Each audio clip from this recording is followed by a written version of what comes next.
Next up, an article just came out that may not have been the best look for Chiefs owner Clark Hunt, or at least that's how some are interpreting this. The article was released by Nate Taylor and Kalen Collar of The Athletic, and in this article, Clark Hunt responded to the F- grade, the worst grade of any owner in the league in this report, by the way, he received in the NFLPA's annual team report cards. I covered this in much more detail in a previous video, but here's a quick reminder. The results of this survey were conducted from over 1,700 players.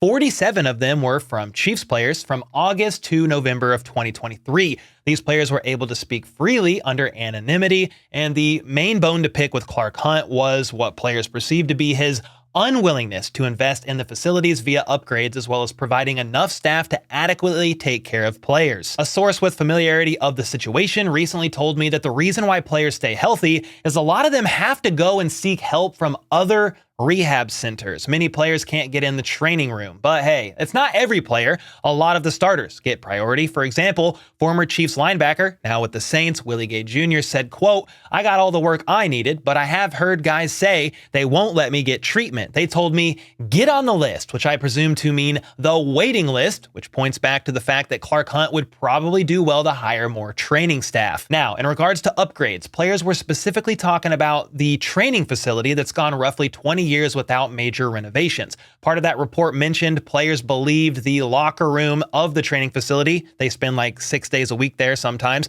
would be renovated after the conclusion of the 2022 season and be finished by the start of the 2023 season. But, quote, "that promise was not kept by Hunt and the Chiefs. One player said, there's no priority on making our lives better, but we kept making the organization more money." Well, this week, Clark Hunt actually denied that part of the report. He said, quote, "I have spoken to some of our veteran players about that, and they've confirmed to me that it was miscommunication. Certainly, I personally never said anything to them about a renovation of the locker room. It was a misunderstanding," which is certainly interesting because some players definitely thought this was communicated, or several players would not have put this in their report. So while that's a bit confusing, Willie Gay Jr. seemed to back up the fact that Clark Hunt did not promise those upgrades to the team within a particular time frame. Quote, "No one ever said, hey, you guys get a renovation if you win a Super Bowl." And then Gay continued saying they won a Super Bowl in 2019 and that didn't happen. So as players, we knew we were not getting any renovation. But